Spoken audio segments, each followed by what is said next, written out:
it doesn't take much to produce a beautiful video, and suddenly they make you feel, in 5 minutes of watching a very well-produced video, you want to buy something or you want to do something.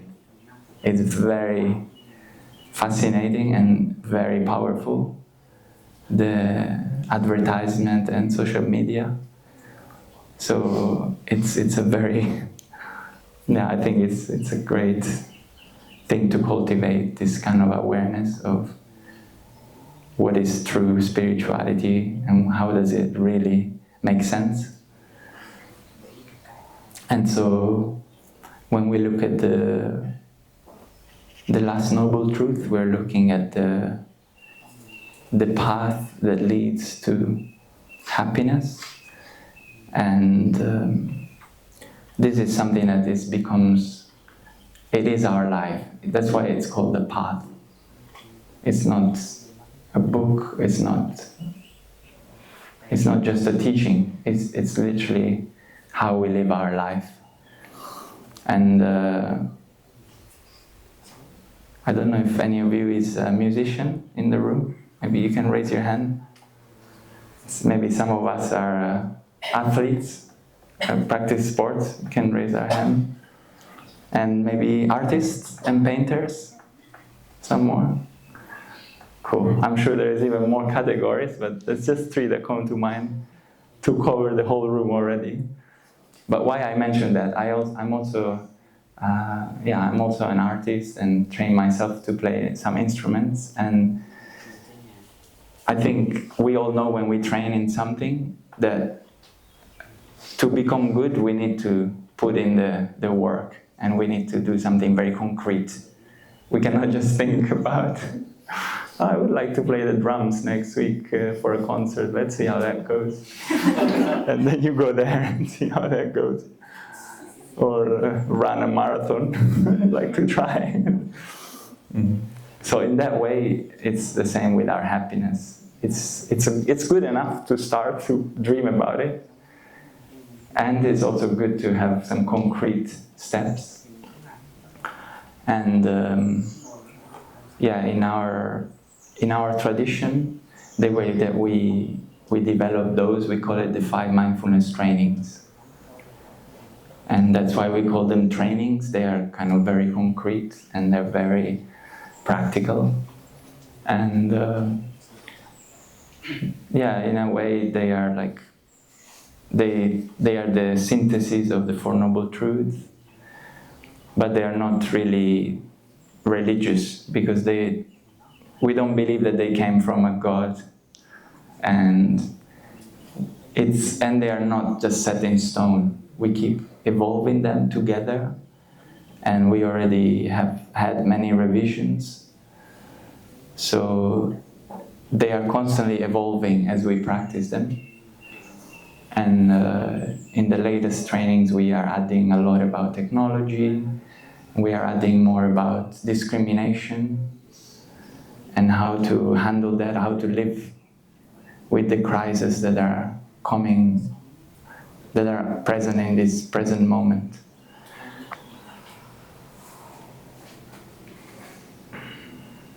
And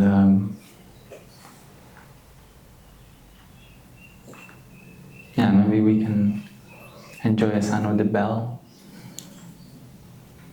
And just like we did earlier, we can relax our body and maybe say hello to any emotion that's present in us and smile.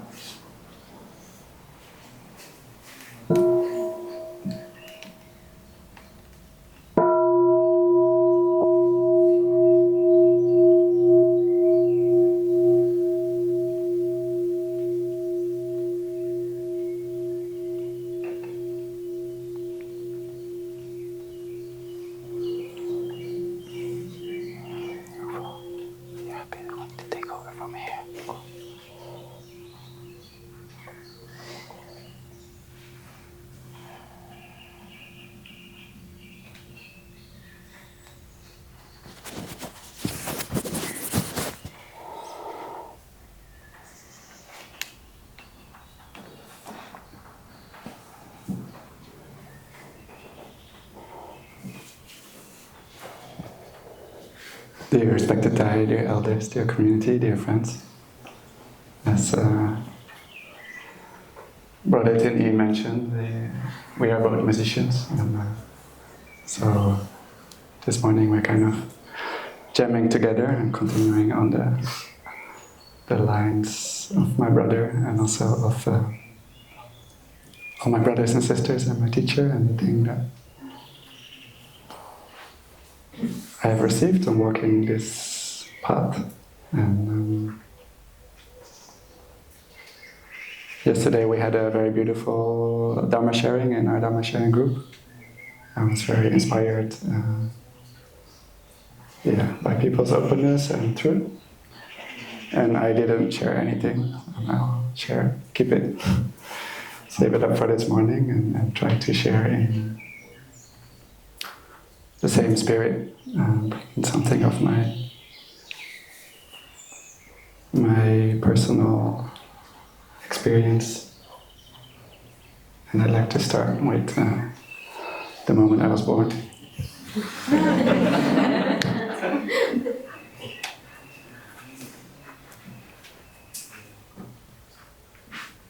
Because yesterday when Brother Pho spoke about authenticity, I had to think, the one teaching of my teacher came up very strongly, and that's the teaching about original fear and original desire.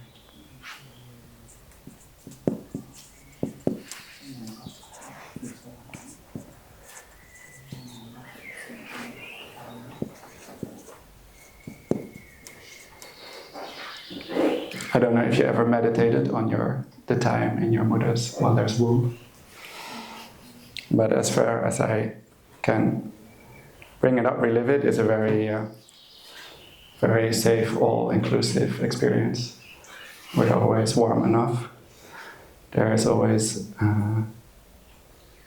enough food available. There is somebody fully embracing us. And we feel very safe. And then the moment we are born, this all changes. And suddenly we become very needy for making sure that we are warm enough, that we have enough food, and that we are loved. And we're not very capable of taking care of those needs ourselves. And for myself, hearing the stories from my family around that time, and trying to imagine. So I'm the second child. And after the first child, my mother had a postpartum psychosis, and she had to go in a clinic, so she was kind of separated from my older sister for quite a number of months. So maybe when the second child born in the family, there's some anxiety in the family if it will good this time. And maybe my older sister suddenly have to share her parents with a younger brother.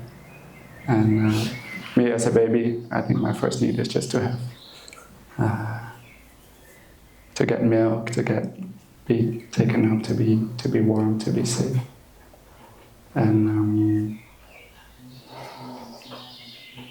And so we cry, and we do anything to get what we need so that we can survive.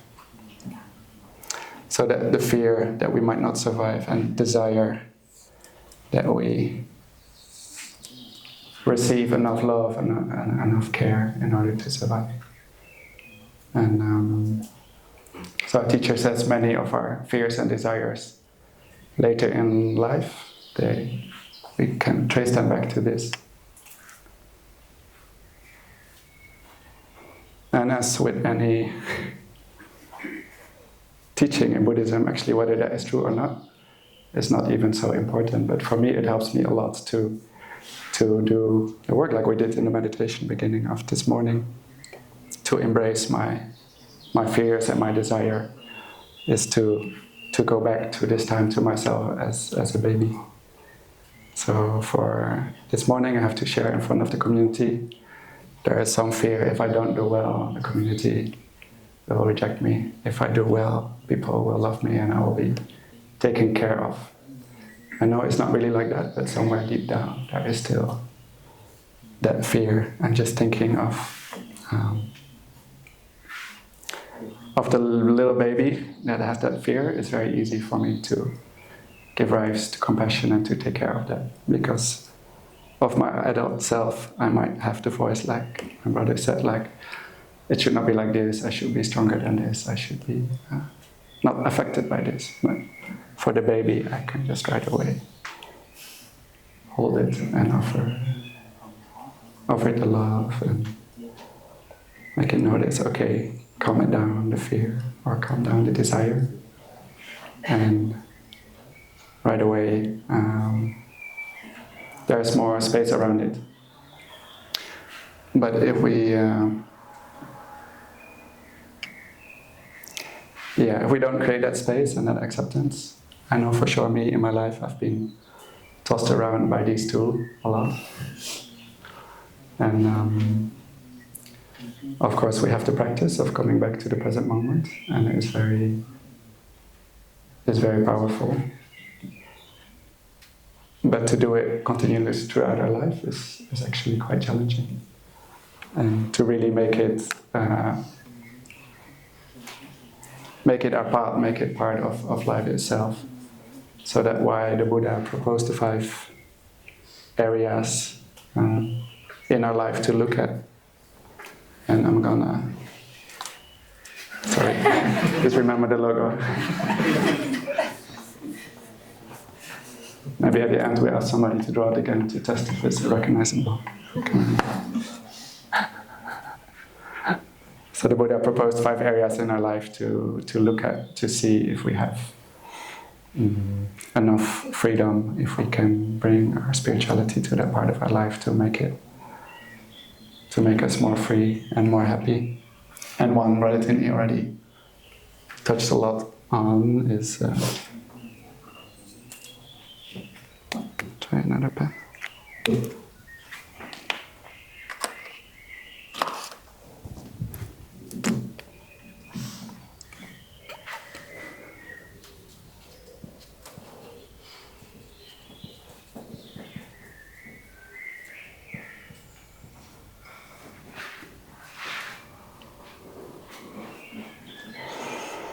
The first one is how we consume when we have any feeling of unsatisfaction because of either of those. Like Thien said, often we run there, we can grab for our device, it can come out in the way we eat. So that's why we're training in a retreat like this to find a new way of eating, a new way to relate to food.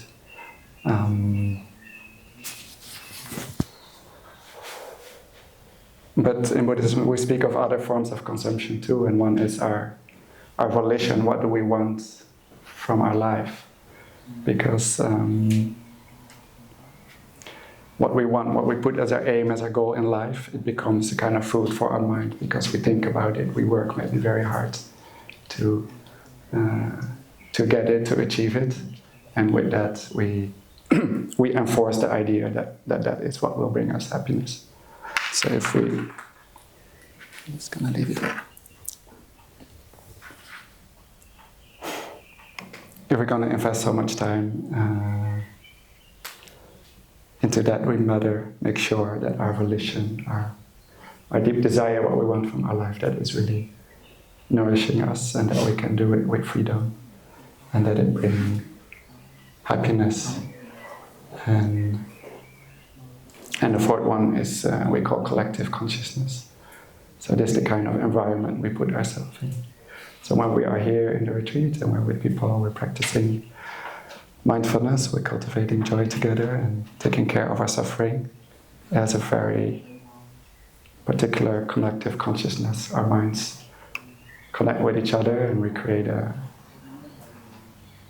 feeling and a kind of field of energy that's very different than if we would take you from here and we would drop you in a trade show about cars, or into a political rally, or into a protest, or a shopping mall, there will be a very different collective energy, a collective consciousness. So a group of friends has a collective consciousness, and a workplace has a certain collective consciousness. So this is another area where we can look at our life. What do we take in and what do we want to contribute?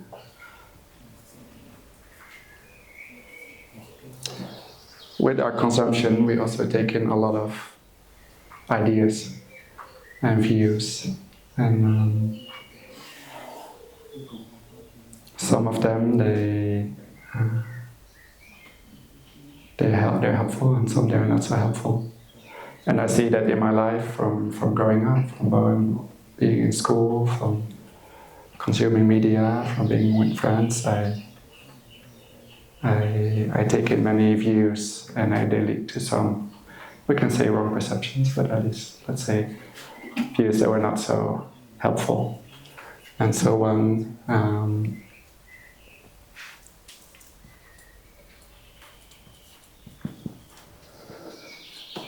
view is a view we have about happiness. And I remember being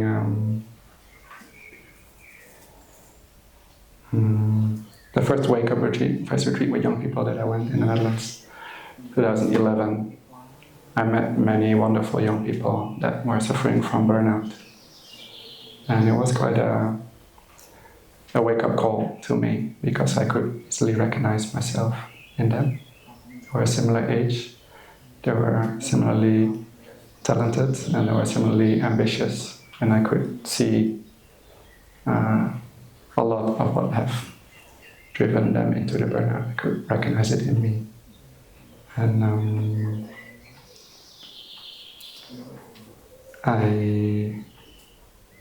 my journey growing up and going in school, I did not do very well. So I didn't do so well in high school, and then studying, I dropped out 3 times, and I switched to working. So once I was able to work and to make a career, it was something quite validating that I could do something, I could contribute something, and I could make my own living, and I could make money. So there was a lot of sense of self-worth, of kind of my feeling of failure from before, and maybe also the fear that I would not be able to take care of myself. And suddenly I get that kind of satisfaction with my work. And so I put a lot of time and energy into my work, and I worked in technology, and so it's a lot of, and I didn't have the formal education, so it's a lot of kind of learning, studying, trying out outside of work time. The work itself is quite addictive, because you're kind of solving puzzles, problems all the time, so you want to win, and you want to continue. And I think, I see that I could have easily be burned out, kind of burn myself with my ambition and my desire to do well, and to make money. That somehow, being in that retreat, I had to look at, why am I putting so much energy and effort into this, and what is it really contributing? And I think we will only do it if we believe this is where the happiness lies. And through the practice, I was able to touch many more sources of happiness and of joy that I was not aware of before. So I hope that any of us that practice Tai Chi with Sister Thien this morning were able to touch the joy of having a body.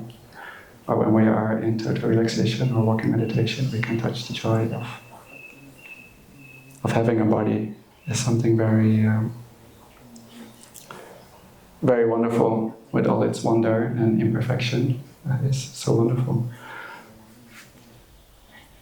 There's now some people that think that if you can just record all the electronic currents in your brain, and then you can upload them to the cloud or to another planet, and you can live forever.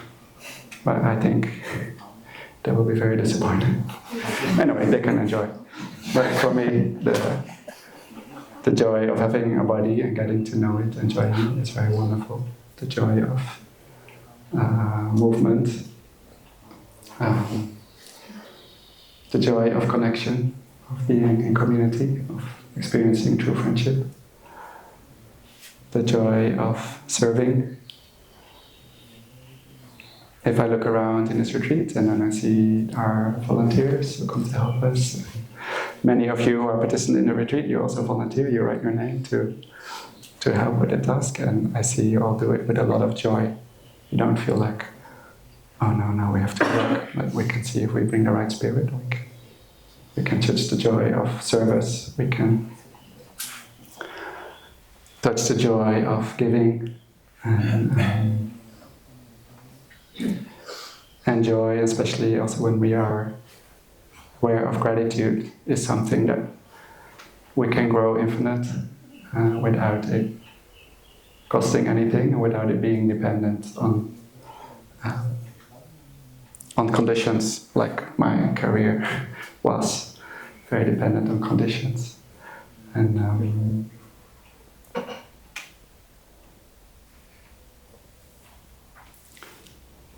so we have to look again at our idea of happiness and make sure that we don't